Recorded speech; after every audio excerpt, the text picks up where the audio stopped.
when you go through flying training, you know, you have tests all the way along, and they're like, if you don't pass, you're out.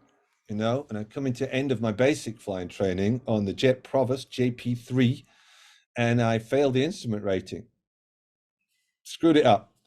And then I did a second one. I was allowed a second one, and then failed that one, and that's it. I was out. I was off the course. And I think it's like about 2 weeks.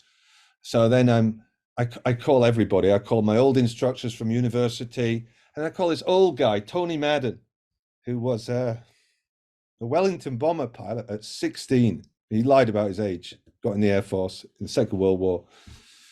And I called him. I said, "This has happened." I says, "What can I do?" He says, "Well, you're not bloody fighting for it. You need to get in there with the station commander, and you need to bang on the table and tell him you're a fucking pilot." So I did. I went in with the station commander. I was supposed to be there with him for 20 minutes. "I'm sorry, you're not a pilot. You're going to be a navigator, or you can leave the Air Force." Right? And I went in and said, "No, this is not right. This is what happened, and that's what happened. And I wasn't told about this. And I'm a freaking pilot. It's in my blood. I want to be a pilot. I'm going to be a pilot. And, I want to be a pilot. And I'm not only a pilot, I want to be a single seat Harrier pilot." And after an hour and a half with the station commander, he called the chief flying instructor and said, "We're going to give him another shot." And then, he called me and said, "This is what we're going to do. We're going to give you a trip where you don't have any instruction. Just go and whiz around. Right? Then we'll do some low level stuff because you're good at that. And then we'll do a few instrument things, and then you get another instrument test." Okay? So that's what we did. And then we just aced it the next time. So that was that was another example of, standing up for what you're committed to.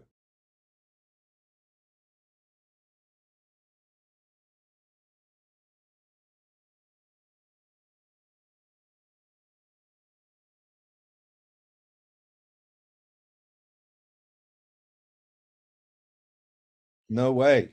Thanks to Tony Madden.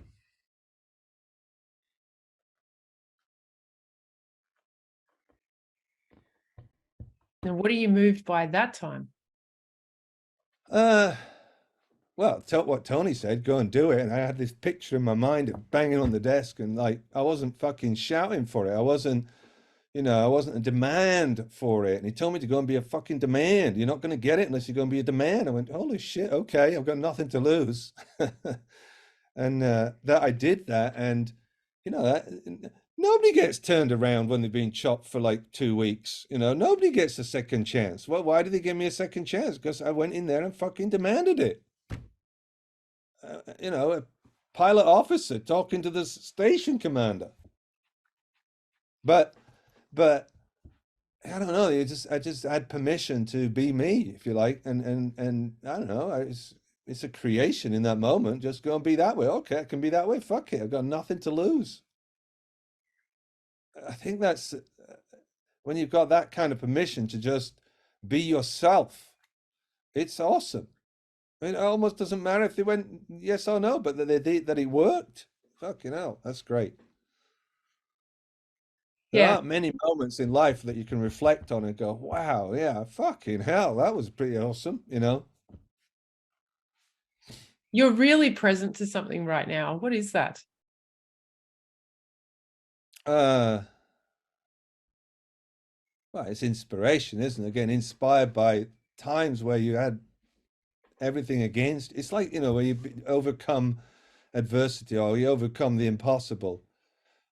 Uh, uh, and you actually did, when it turns out like you've won in the face of no, it's like being a hero or something like that. It's being able to be a hero in your own life, in those moments. All the odds are against you. It's impossible odds, and you triumph over it, and you fucking do it. It's like winning at the Olympics, isn't it? You come from one of these countries that got no funding, and you prevail and you win. It's against all the odds. It's like doing it against all the odds. I think that's what I find inspiring.